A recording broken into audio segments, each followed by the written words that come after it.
Hey guys, welcome back to this place. If you are new, welcome here for the very first time. I'm Carmen, and today we are watching season 4, episode 3 of Battlestar Galactica.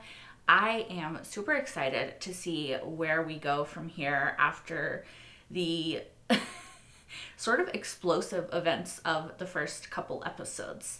So, we last time, and I guess in the previous time, but mostly last time, we had Kara getting a ship and an assignment, a secret assignment with Hilo from Adama. He is choosing to trust in her, even though he also is kind of choosing to trust in the president. It's just that his attachment to Kara, and I think that also his desire to make things sustainable long term for humanity doesn't let him dismiss Kara's claims outright that she can find Earth. Now, of course, as the audience, and I'm not going to harp on it too much, but we know that following her is dangerous for humanity thanks to the Razor film. We know that, apocalyptic things can happen. And so it makes us a little bit wary, but I do also weirdly kind of like Adama trusting Kara, even though I think that it's very possible that she is one of the final five. Just based off of the one episode where I paused it when Deanna saw everybody, and I swear I saw Katie Sackhoff in one of the robes. There's also obviously lots of hints throughout the show that there may be more to her than meets the eye. And of course, now that we have 4 of the final 5, and y'all pointed out to me too, they all have T names, right? Like Ty, Tyrell, Tori, Samuel T. Anders. And then I was thinking Kara Thrace. Just makes sense. Anyway, like I said, I'm not going to harp on that too much because this is just the intro. Last time we also had 6, 8, and 5 killing 1, 2, and 4 over the lobotomizing of the Raiders, and they used the Centurions, which they kind of gave sentience to in a way. They gave reason to them, right? So I think that it's really interesting because, like you guys, some people on Patreon have mentioned it as well.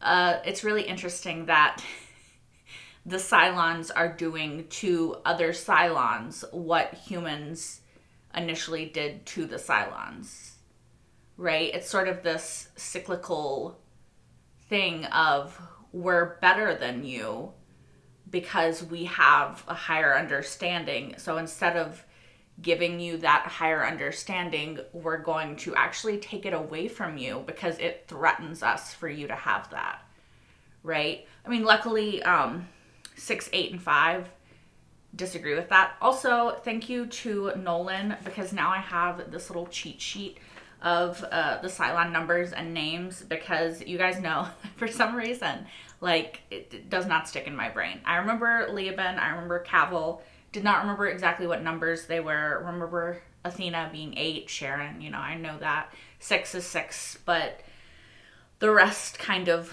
blurred for me, and I couldn't remember if, Deanna was 3 or if she was 5 or if Doral was 3 or 5. And also now I finally remember Doral's name. I don't know why it just did not stick with me. Anyway, cheat sheet now, so it's gonna stick eventually. Should have made a cheat sheet before, but I didn't want to look things up because I don't want to get spoiled. What if I look it up and it's like, oh, this person dies, and then I'm for good. Anyway, sorry. I'm rambling. We also have the introduction of Gaius having head Gaius, which complicates things, further for what exactly head Gaius is, who exactly head 6 is. Is it even a 6 and a Gaius? Is it does it mean that Gaius is a Cylon? Are there more than 12 models? And if you think about it, which I just did, literally just now. Sorry, you guys, this intro is so fucking long. there are 12 disciples, right, in the Bible. At least I'm pretty sure. Sunday school has failed me before. But I think there's 12 disciples, and Gaius has a lot of religious symbolism and allegories to Christ. He is very much a Christ-like figure from what we've seen, and there's been lots of parallels to that throughout everything. So could it be that there are 12 Cylon models that we know of, the final 5, the 7 that we know, and Gaius, right? Because they could be disciples, and he could be the Christ-like figure.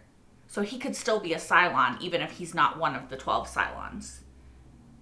If they're gonna go that route, right? Anyway, I'm gonna stop talking. Let's just get into the episode. Maybe I'll talk about that more afterwards. This is a long intro, I'm sorry. So much for my swing vote. Now teach me not to trust in democracy. Oh, okay, no, no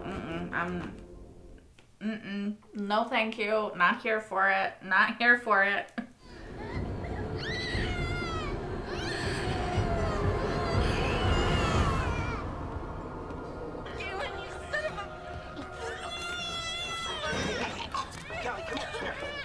Give her some room. Callie, come here. Listen to me for a second. Where are you going?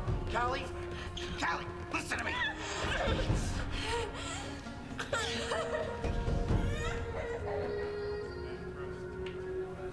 Listen to you what? You didn't say shit, Tyrell. I think explaining might be a better thing, even if you can't say, I'm a Cylon. Say, like, hey, how are you? Are you okay? You look unwell. And so I am honored to accept this appointment to the quorum. Ooh. In the hope that I can continue Delegate Cowan's courageous work on behalf of the people of Caprica and the fleet. Thank you. Interesting. So he's going to be in the quorum. The Demetrius is on a military mission. Oh, What yeah. about the rumor that Kara Thrace was put in charge of that mission? I don't comment on rumors. How did they know that, though? Wasn't that, like, Uber's secret? Escort him off the ship. You're going to find you opened a bigger can of worms than you realize.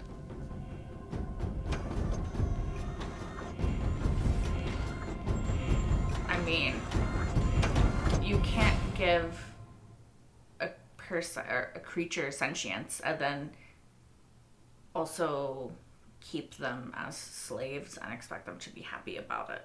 You know what I mean? So I do think that he's right about that.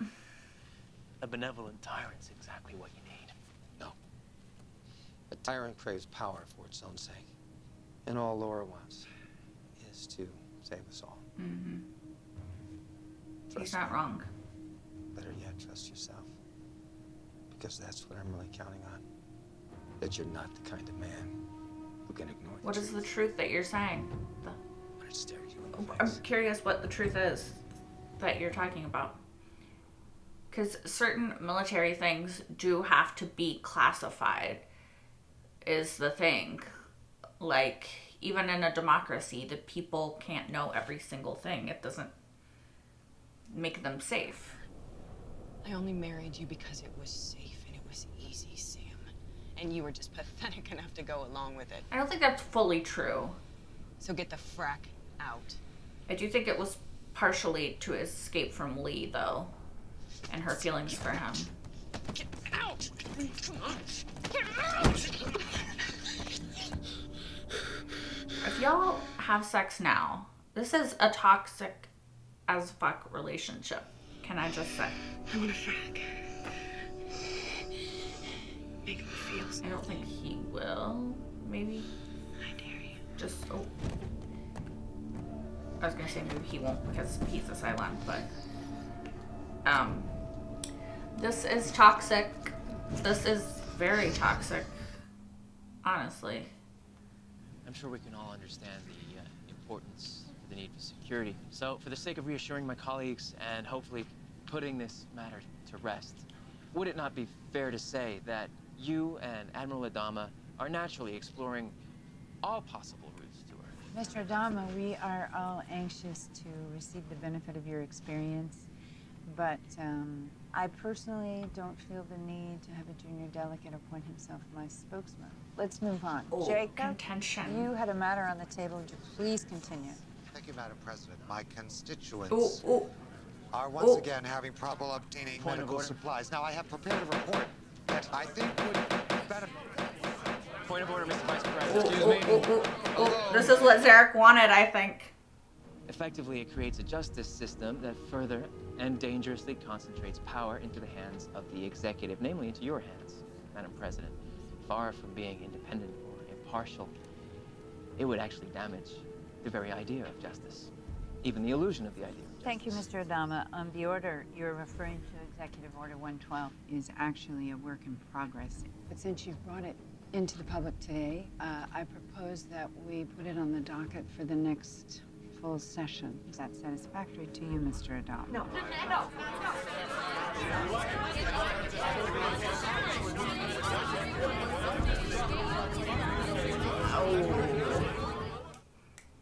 They button heads. Drama. Kind of here for it, honestly. Like, I think Rosalind needs somebody to push back sometimes. The resurrection ship didn't make the jump. Yeah, of course they didn't, because Probably it's a trap. No report. It's a trap. Jump away. It's a trap. It's a trap. It's a trap. It's a trap! They're going to attack. Duh. Alert the others. We need to jump now. Yeah, it was always a trap. They're taking out our FTL. No resurrection ship. They're really trying to kill us.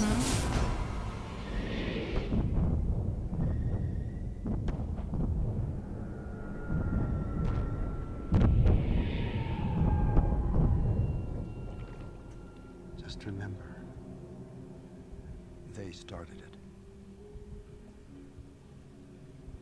I mean, they killed y'all Oh, we're killing. with a resurrection ship close. We were truly killing. Yeah. My own sisters. They can trust their God to watch over their immortal souls. What about ours? He doesn't believe in God. He doesn't give a shit. We're machines, dear, remember. We don't have souls. I do not know how you got swept up with Cavill. I hate every iteration of him. Last thing we need is for your Cylon-hating wife to find out there's a bunch of skin jobs running around this ship and that her husband is one of them. Really? You're just gonna say it like that, Ty? I was gonna say they don't hear that. I want a baby. Want a baby? Brother, sister, little Did he just say we should have another baby? Do you not see how hard your wife is fucking struggling with one baby? Oh shit!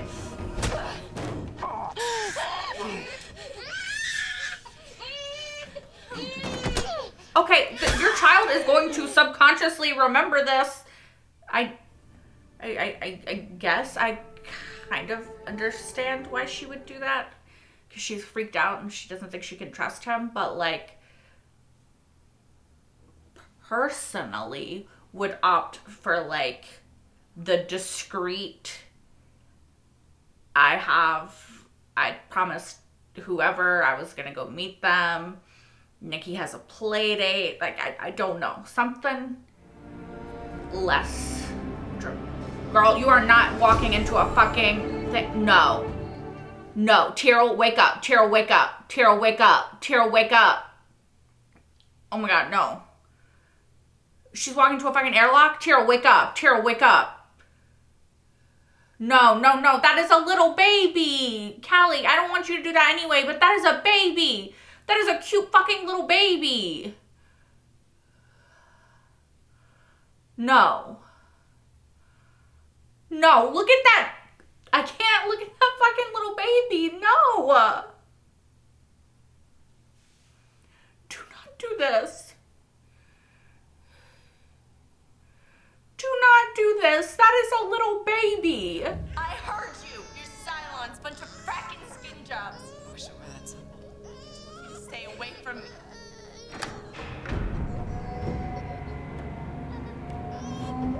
Guess you better hope there's a spare body body waiting for you. What about the baby?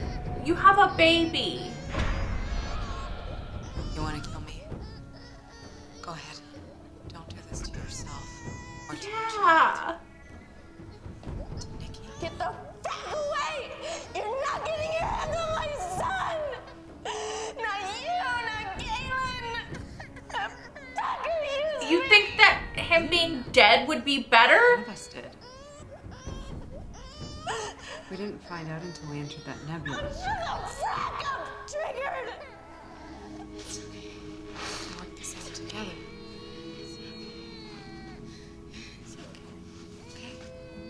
Give her the little chunky baby. Okay, now Tori, don't hurt her. I don't know that. I think Tori might kill her. Yeah. Fuck.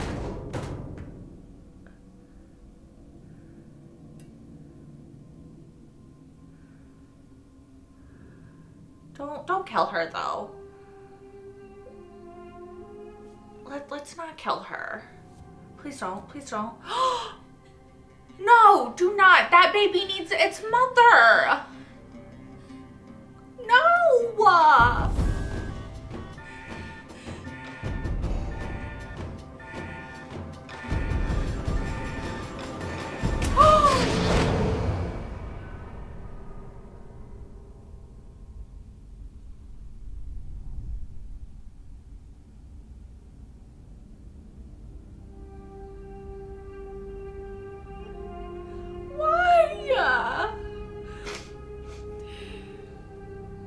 She could have come around.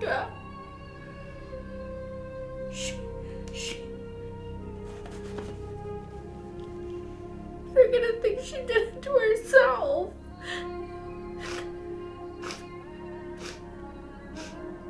Which, I mean, she was going to, but...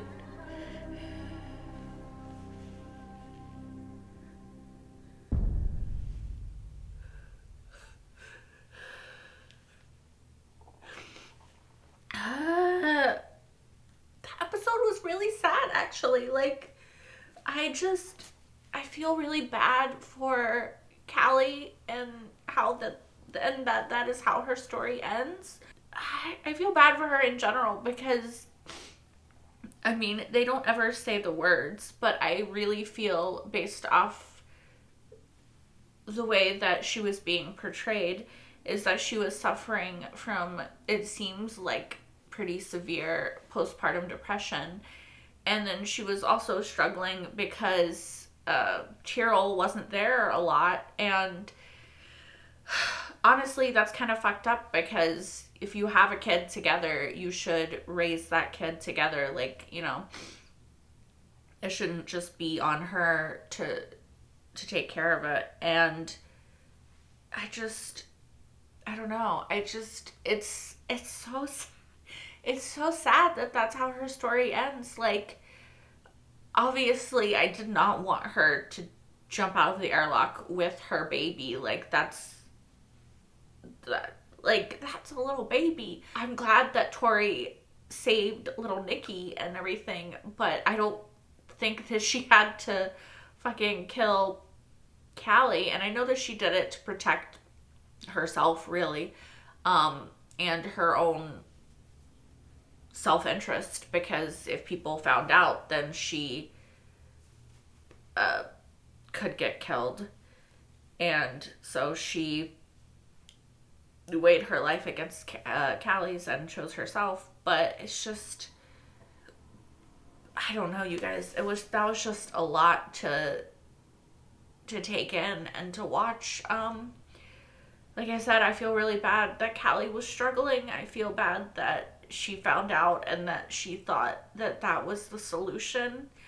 I feel bad for the baby who doesn't have a mom now. It's just sad because, you know, Callie's a character that's been around since the beginning of the show, and she's never been my favorite character, to be honest. You know, like, there's times I've liked her, there's times I've not liked her so much,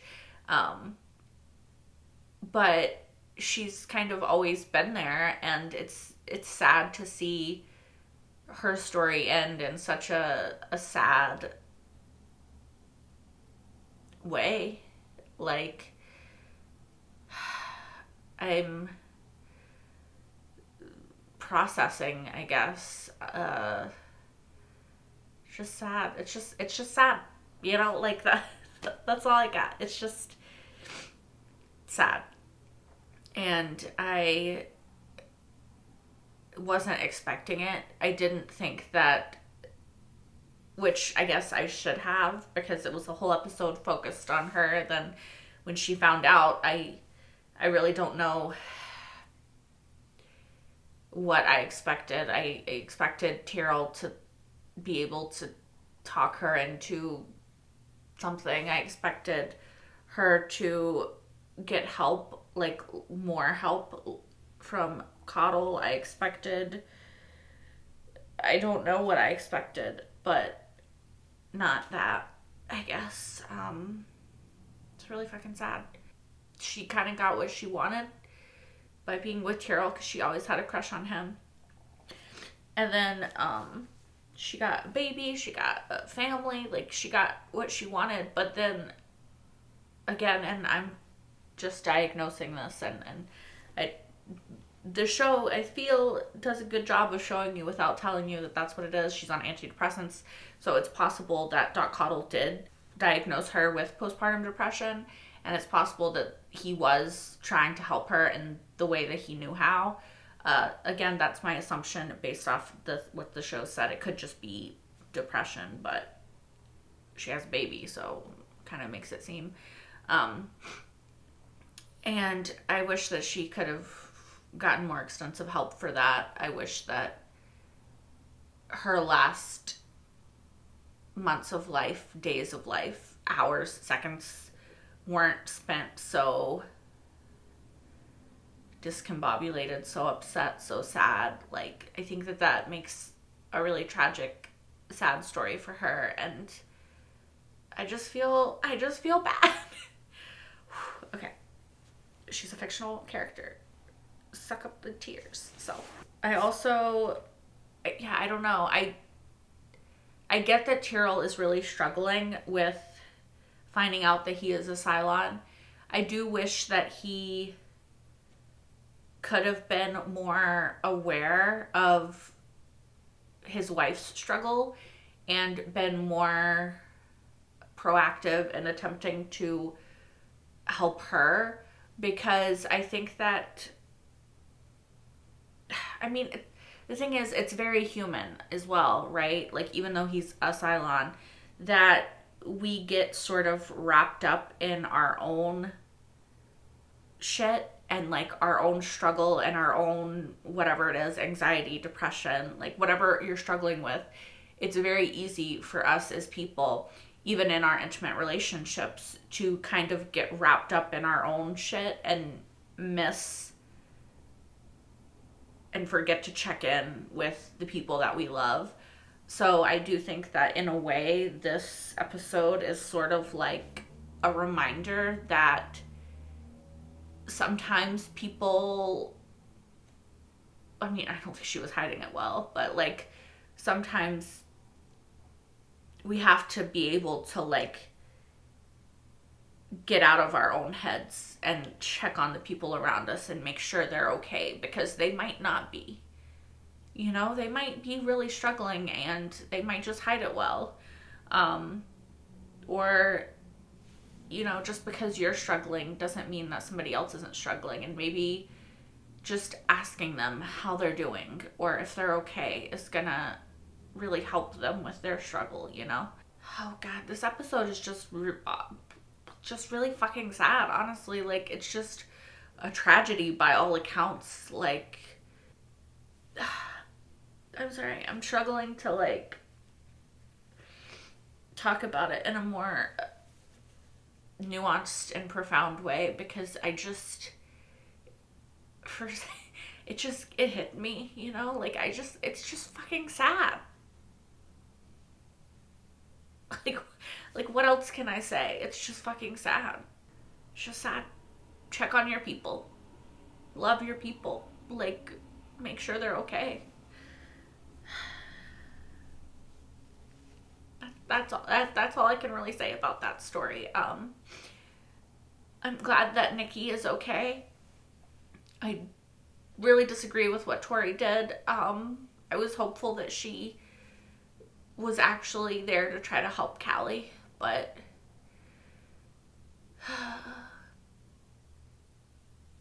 yeah.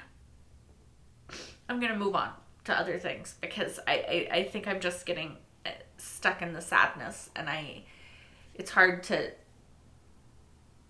navigate beyond that. So, one, to go to a completely different route.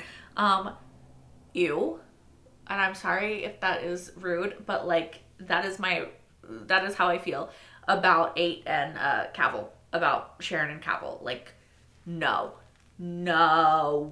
I hate it. Mostly because I just hate Cavill. Like, I don't like him. I don't like any iteration of him, really. Like, he was really creepy and gross to Ellen, who, you guys know, like, was not my favorite, but like, I think that what he did to her was really fucked up. He's just gross. I don't like Cavill. I don't know.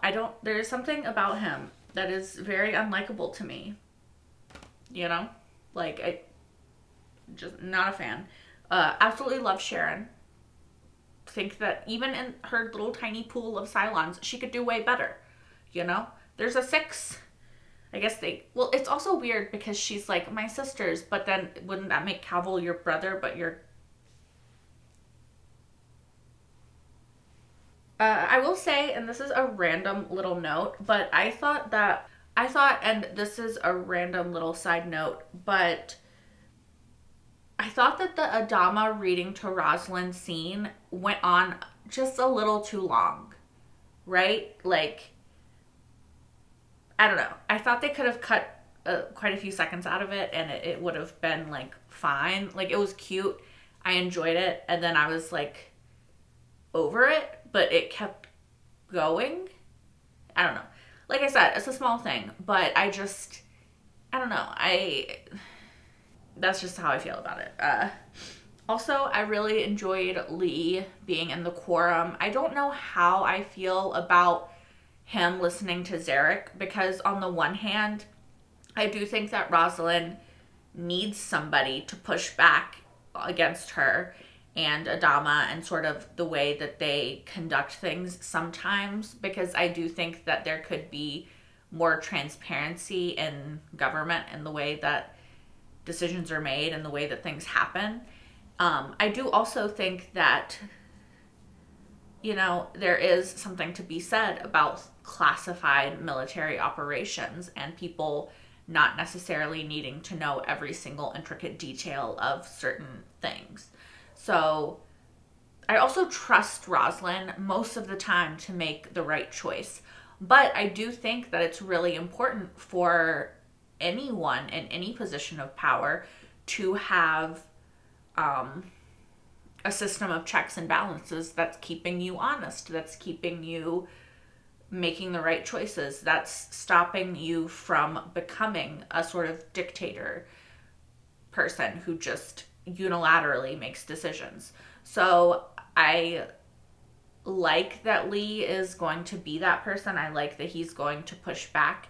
I hope that Rosalind doesn't continue to be kind of petty, I guess, about the trial and everything. Like, I will say something about Rosalind's character that does frustrate me a bit is that, and again, it's just because she's a well-rounded, fully fleshed out character, and people have flaws and shit, and so does she. But she is kind of petty sometimes about, like, she'll make up her mind about something, and then, like, you can't change it. It doesn't matter. And she'll kind of hold grudges in that way. And I do think she is holding a little bit of a grudge against Lee because of the trial, which I think is kind of stupid because he did what he was supposed to do. However, I don't like Lee being manipulated by Zarek, which I kind of feel is possibly happening because I don't know. I don't always trust Zarek. Like, he was part of the black market, and season 2, if we remember, you know. He's kind of sketch, and I don't always know that he's doing things for the right reasons, and so I don't want Lee to get pulled into that. Of course, Lee is literally in politics now, so he's gonna have to play the fucking game, and I guess we're gonna see how good he is at it, and how good he is at reading people and adapting to situations. So I'm really curious to see where that goes with him and Zarek and Rosalind and his dad, because I'm sure there's going to be some pushback there. And I'm curious to see how it keeps, you know, evolving and changing and fleshing out. As far as Kara and everybody on the, what is it, Demetrius, right? On the Demetrius, I think that that's interesting. I kind of thought that she would just have a feeling and she would just know exactly where to go, and then she would be like, boom, boom, boom, boom, boom, here we go, Earth. And then she could be like, okay, now let's boom, boom, boom, boom, boom, and tell them how we got here, right? So it's interesting that she's struggling. She's going back to painting again. She painted the 3 stars, right? And then she's getting distracted with like sex and Anders, and of course Anders is eating it up because he's like, ooh, maybe she's a Cylon, which, you know, maybe she fucking is, maybe she's not, I don't know. But yeah, I'm curious as to where that whole storyline is gonna go. Sorry, that was a bit of a ramble, but yeah, I'm curious. I used to really like Kara and Anders, and I used to really like their relationship, but I do think that it has been for a long time and still is quite toxic. Now, her relationship with Lee is no less toxic, but it's just toxic in a different way. Kind of wish that we could like move away from these toxic relationships into like healthy ones, but I don't know. I don't know. We'll see how it goes, but yeah, I'm not super feeling any relationship with Kara right now, because I just think that due to where she is mentally, it's gonna be toxic. Anyway, I do think it's also really interesting, the storyline that's playing out between the Centurions and all the other Cylons, and also the Cylons are like the 6, 8s, and 5s with the 1s, 2s, and 4s. I mean, I thought it was fairly obvious that they were not all going to change their mind that quickly. I think it was incredibly naive for the 6 and the Sharon to believe that and actually follow them. Like, I thought it was really stupid, honestly. Like, it was not stupid. Maybe a little stupid, but just very naive to actually believe that, because I think it was very clear that it was a trap. You know, like, I'm Admiral Akbar over here, like, it's a trap, you know, and like no one else sees it. Of course, I mean, I saw the weird relationship moment between 8 and Cavill as well, and was traumatized, but not really, I'm joking. But yeah, I don't know, I thought it was fairly obvious it was a trap. I don't think it's going to be the end of all of those 6s and 8s, just because those are the ones that we've known for a long time, I feel. So it doesn't make sense to me that like this is going to be the end of them, and that's like, what would be the point of starting that storyline just to end it in like 3 episodes? There has to be a point of the Centurions gaining some sort of sentience, and then they're still trying to treat them like they didn't, and then they're, you know, like the cycle repeating, right? Like, there's something to that. So I'm curious to see where that's gonna go. But yeah, I just need for 6 and 8, if they survive, and 5 if wherever he is, to just be a little bit more aware in the future, you know? Like, that was clearly a trap, right? Anyway, yeah, I think that that's all that I really have to say. I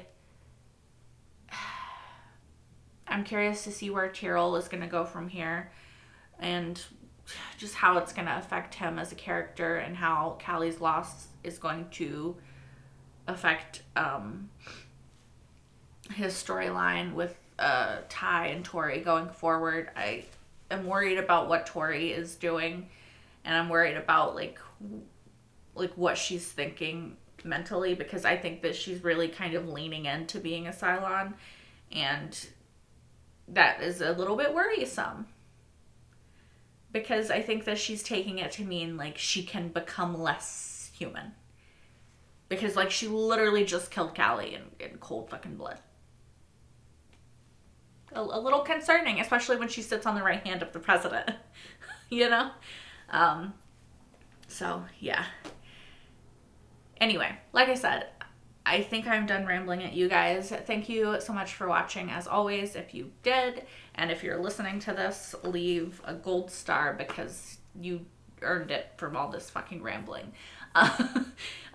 If you guys want, you can watch the next episode right now over on Patreon if you're watching this on YouTube, as well as my entire full-length reaction to this episode and every single episode thus far of Battlestar Galactica, including the miniseries, the Resistance webisodes, and the Razor film.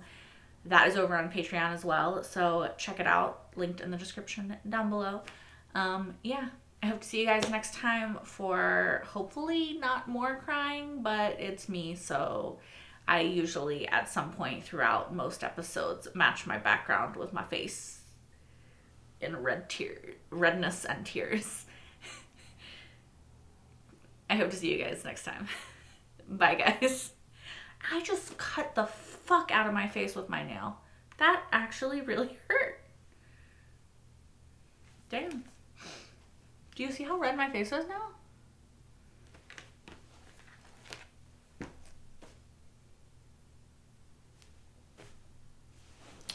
I'm a hazard to myself.